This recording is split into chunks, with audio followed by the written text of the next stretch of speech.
Are you feeling lonely and unsupported by your partner?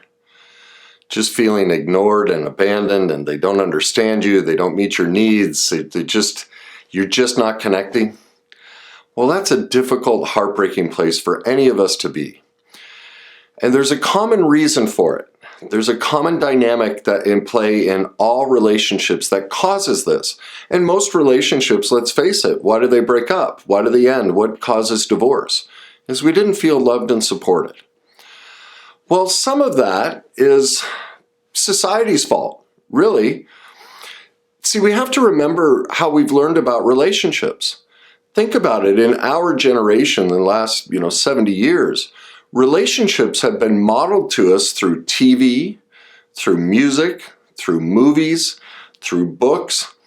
They've created this fantasy view of what a relationship is. Now, the other thing is we have to look at relationship history. How have relationships formed? Well, a lot of people might not know this, but relationships started there was no love. The concept of love started only a couple hundred years ago, or it's about 400 years ago. Before that, almost all marriages were arranged, and it was really based on what you could provide. What sort of dowry and status could you provide? But there was no concept of love. That became a construct. Really, it was married men who started writing poems, love letters, to women. That's when the concept of love started, and it became this fantasy, basically, think about it. What's a poem? It's an emotional expression of something, but it's not a reality. It's just, somebody communicating some sort of vision they have.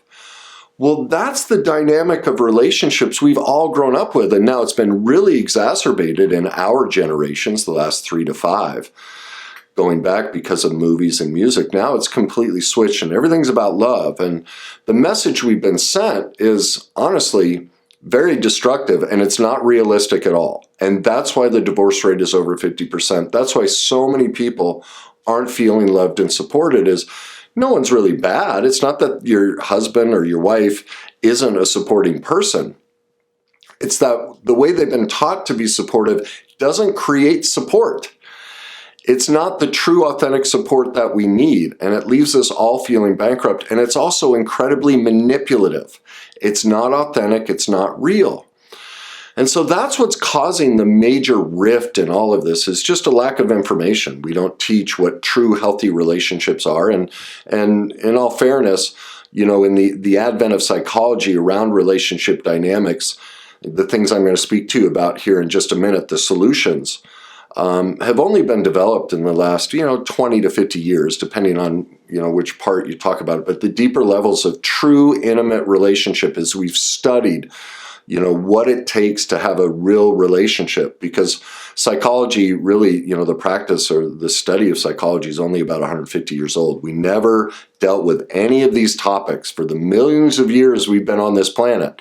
We're really 150 years into the exploration of all of these things. So we're vastly under-equipped, undereducated in all of these areas. To me, it's the greatest exciting thing. This is the major growth in humanity. Everyone talks about technology. I'm like, no. Emotional mastery, emotional growth, that's the next explosion in the human dynamic, because we've never pursued it as a species, and just started 150 years ago. The first psychology book was written in the 1870s.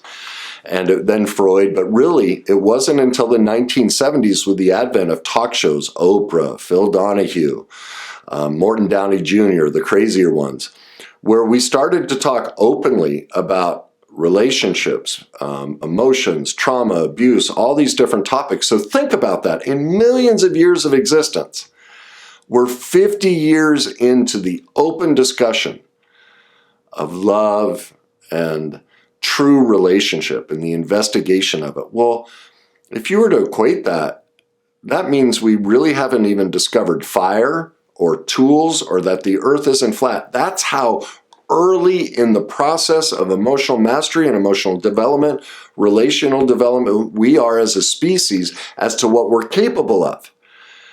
So that's the first thing. Let yourself off the hook. Let your partner off the hook. How could anyone know how to really support us when none of it's been taught and the species isn't even aware of the correct healthy way to do it?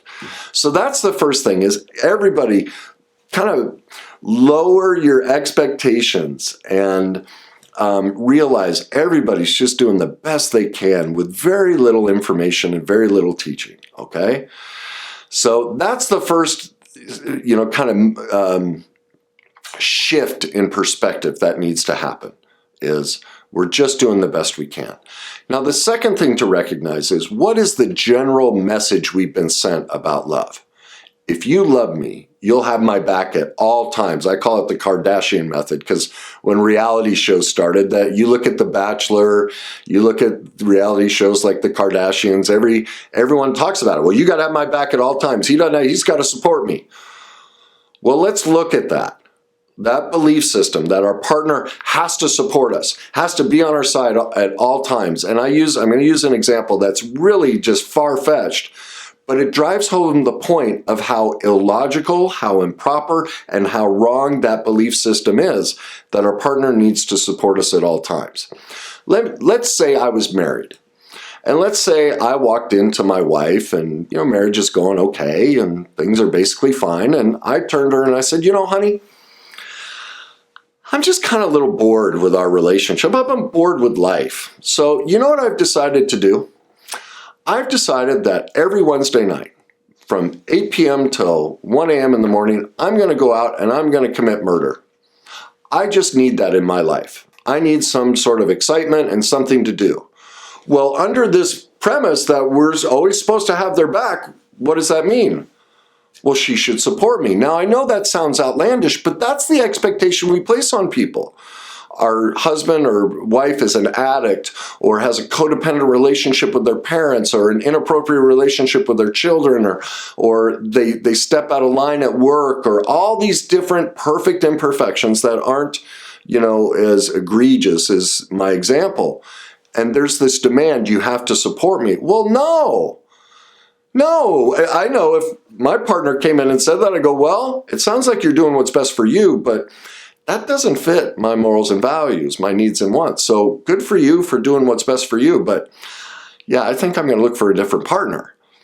But see, we're all taught, no, I have to stand there. I have to put up with this if I love them. And they'll use that against us in all these different situations. Well, that's the biggest problem, is we think that support means they always support us. Well, that's not true. That's not love. It is not loving to support our dysfunction. Healthy marriages, healthy relationships require each individual pursuing their greatest self and the other one pursuing their greatest self. And when our partner drops, there is a correct way to support, but the enabling support, and that's what we've been taught, is to enable it and just give into it and accept it. Well, that's not love. Now what we're doing is we are seriously pulling that person away from their pursuit of their highest good, their highest ability, because we're condoning it's okay that you can stay down here. You can play the victim. You can not take responsibility, all these different things. That's what that model teaches, is it's not okay for us to reach a higher level of intimacy and connection and support with each other. We're going to settle because I'm going to support you in your complete dysfunction. That's not love. And so what that model is, what we've all learned through movies, TV, all of this stuff, what we think is love, this is another truth that has to be slashed. Our concept of love isn't love. It's what's called codependence. Every single one of us, your parents, and this is tough to hear, but every marriage, I don't care if somebody's been together 70 years or 1 year, every relationship out there is codependent unless people have been through massive training like that I teach the couples that I work with, and very few people on this planet do this, okay? So there's a microscopic level of people that actually try and pursue a true healthy relationship, because most people are completely unaware and they're chasing the old movie model, which ends in codependence, love addiction, and love avoidance. So what you're seeing in every relationship that we all pursue, what we think is love is actually codependence mixed with love addiction and love avoidance. That push-pull, somebody, there's somebody who's really clingy and connective and the other one's kind of distant. Well, that's the avoidant, that's the addict. The opposites attract, you know how people hear that? Well, that's addict, avoidant. You know how in your own relationship, you're up and they're down. People say, oh, it's great. When I'm up, or when I'm down, they're always up, and vice versa, but you're always at opposites. One's up, one's down. That's the codependent avoidance dynamic of never truly connecting. One is always up, one is always down. Because to be connected, they'd have to meet in the middle. Well, they can't. One's the addict, one's the avoidant. They're always walking away from each other. And people are just completely unaware of this. And so they make this demand. I've told you this is what I want. Why didn't you remember? You're supposed to remember this. That's a codependent belief. All right? Couples, I have to deal with this all the time. That he should just know, she should just know this is important to me. That's codependence. No, they shouldn't know. It's their life. They don't think about those things, and it's not their responsibility to think about things. So I'm going to get into a lot of solutions here to show you what a non-codependent, non-love addicted, love avoidant relationship looks like. And it's going to shatter a lot of beliefs of what you've had of what support is. And these beliefs are what are creating the lack of support that you're looking for. And so the first step is we have to take ownership that the problem is not our partner. I'm not saying that they're not being imperfect. I'm sure that they are in many ways. But when our focus is on them, that's codependence, because we're trying to control them and make them into something they're not. The only person we can control is ourselves. And we have to take ownership that I picked a person who has these perfect imperfections. That's about me. Why did I like a partner that doesn't listen to me?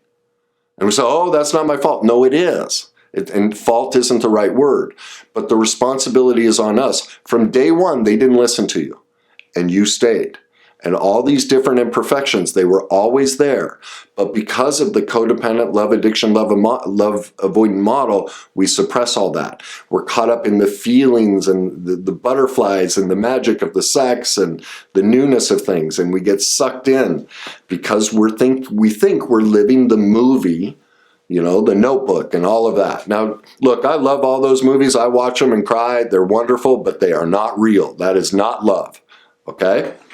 So, the first thing we have to recognize is this. It is never our partner's responsibility to meet our needs and wants. I know, the exact opposite of what we've all been taught. It is always our responsibility to meet our own needs and wants. It's wonderful when they do. And so this is what I'm going to show you. This is the difference. Can you see this? It says codependence at the top. At the bottom it says interdependence. Here's what we've all been taught. This is love. Do you see where the circles intersect? This small little section? What this means is, we're expecting the other person. These are the circles represent two whole individuals. All right? And what we're expecting is for them to give up the wholeness of their life and dedicate everything into here. Well, do you see remember what I said? The pursuit is each person pursuing their higher self. Well, if we're all in here constantly supporting and being there for our partner, we lose ourselves. And you see this in relationships. What happens in relationships? Within the first 3 months, both of them gain 10 pounds. Both of them stop going to the gym, stop pursuing their habits and their interests and the things that were important to them, and they're all here. That's codependence. They've given up their life. You'll see it immediately in relationships. People literally go to hell. And what happens when they get single? All of a sudden, she gets her hair done. It's like, whoa, where were you the last 10 years? Why didn't you look like that when we were married?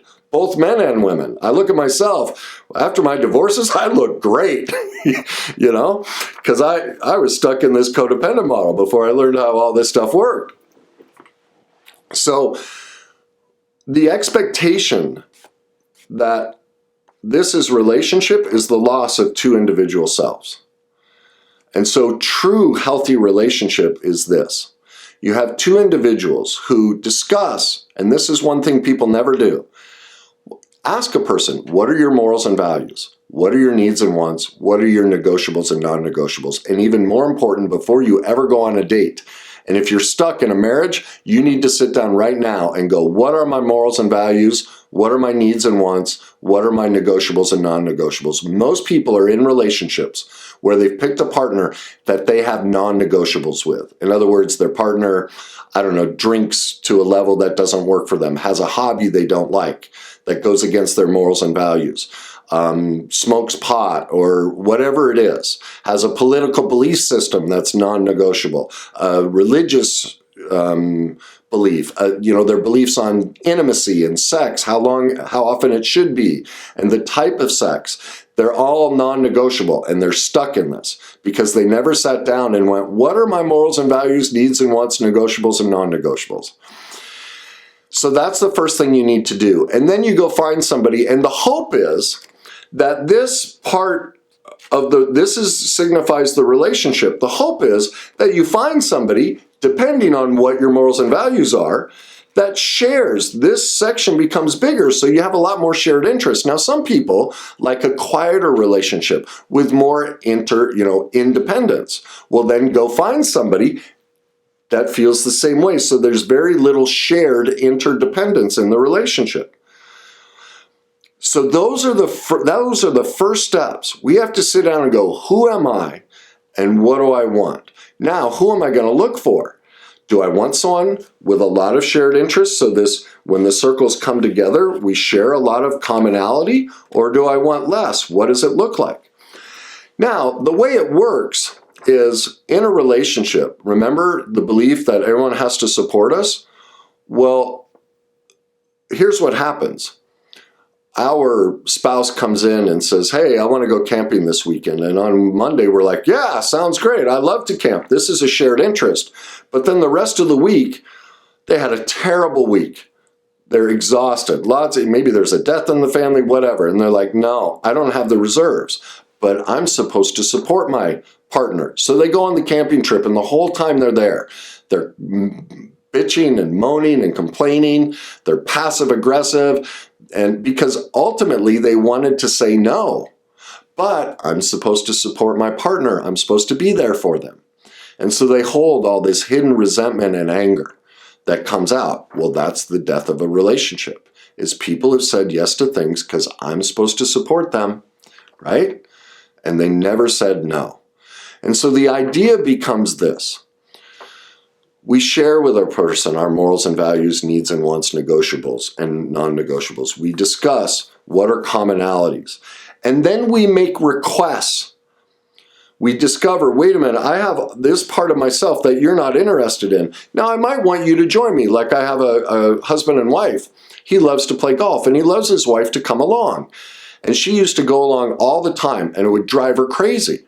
Well, I've had to teach her, look, you need to check yourself.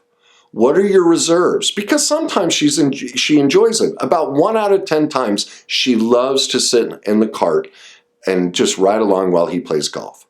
And so what I've had to teach her is to check herself. Wait a minute.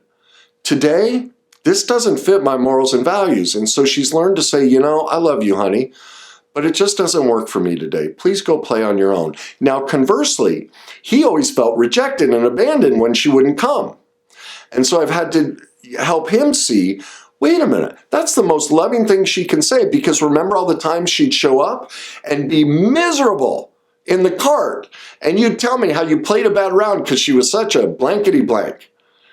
So what you're avoiding is that support at all times, which ends up in the destruction of a relationship. No is the most kind and loving thing we can ever say in a relationship. It is literally the most supportive sentence or word we can ever say to our partner is no. Please start saying no to your partner. When they make the request, If it doesn't fit in your morals and values, needs and wants, negotiables and non-negotiables, and if you don't have the reserves that day, just politely, I love that you're doing what works best for you, but I just don't have the reserves today. Yeah, today that doesn't work for me. Today I need to just sit on the couch and read a great book and spend some time by myself. That's true interdependence. That's love. So the next thing we have to recognize is, because this is what bites people as well, they expect that once they've told their partner what matters to them, that they should remember it. Well, they won't. And it's an unrealistic expectation. And so it is all, like I have another client, she gets like horrifically upset because a very important need and want of hers is for her husband to come in from work and check with her. How are you feeling today? How'd your day go? She just wants to talk. She just wants to kind of puke her day out and have him listen. And she feels after 12 years of marriage, he should just know this. And I'm like, but remember, morals and values, needs and wants, it's not his need and want to check on that. And it doesn't have to be his need and want. He gets to live an individual life based on his own morals and values. Like he thinks the way he supports his wife is how hard he works. To him, that matters more than whether he listens to her.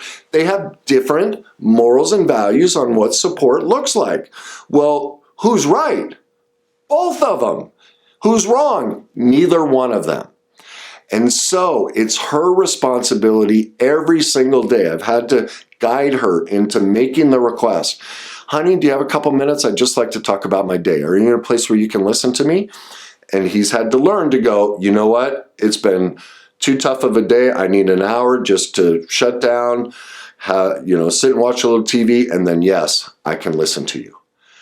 That's how you generate interdependence, love, and support. It's our responsibility to make the request for our needs and wants to be met. It's the other person's responsibility to check themselves and see if they're capable in that moment of doing it. If not, they say no, but they let them know when they might be available for it. That's how you create support. You drop the expectation that they have to see the world from your perspective. That's codependence, because now I'm using what's called negative control. You have to see the world the way I see it. Now I'm dependent on you to meet my needs, because otherwise I'm not happy. Now I'm codependent. I'm not independent. My life story and my sense of self is always determined by whether you give me what I want. Well, that's the destruction of all relationship, and that's what the movies tell us. And that's why everyone's miserable, because that's a false truth. It's not even true. It's the death of a relationship. The way to preserve a relationship is to recognize everyone has their own morals and values, their own beliefs, and they get to have them. And it's not our job to change them. It's our job to accept them and work within that framework and make the request. Even if 1,000 times they say no and it's our need, it's still our job to get that need met. Now let's go back to that example of her wanting to express herself. Well, if he says, no, I just can't tonight. Well, if she really feels that need to be heard, then she needs to put a plan in place to meet her own needs and wants. Get a phone tree with some girlfriends she can talk to. Get in a support group with people she can talk to, because it's her need. It's her job to fill it, not his, and vice versa. That's the secret. We always want to ask for our needs and wants, but we want to celebrate when they say no, and we need a backup plan. We need, if we need physical touch, say, we need hugs and our partner doesn't want to give them, well, then I'm going to schedule a massage. I need to be touched today. That's a healthy, non-destructive way to get my need for physical touch done. It's not my partner's responsibility. It's wonderful when my partner has the reserves to contribute into this shared space and give me physical touch or quality time or words of affirmation or, the different 5 love languages, or listen to me. Man, that's blissful. But in those times when they're perfectly imperfect or they're operating in their full self, we celebrate that, because now I get the opportunity to meet that need myself. Plus, here's why no is so valuable. Remember what happens when we don't say no. We keep score. Remember, you get in those fights, I did this for you and this for you and this for you, right? We throw it back in their face. That's number two. We use it against them. We throw it back in their face of how I didn't want to go on that camping trip and I did it for you. And then we stew in resentment. So you tell me, is that love? When we're supposedly doing these things for our partner and then we club them over the head. The next time we feel hurt and rejected, we blame them for how we did something we didn't want to do, because obviously we didn't want to do it. We're throwing it in their face. We didn't do it out of love, out of support. That's the lie.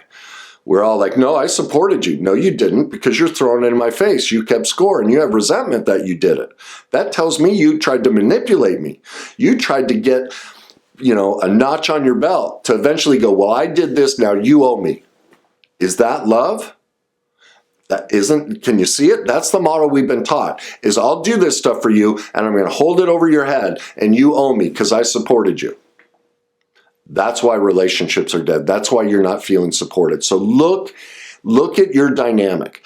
How are you saying yes to things you want to say no? That's building that resentment and keeping score, and you're feeling like, I'm doing all this and they won't support me.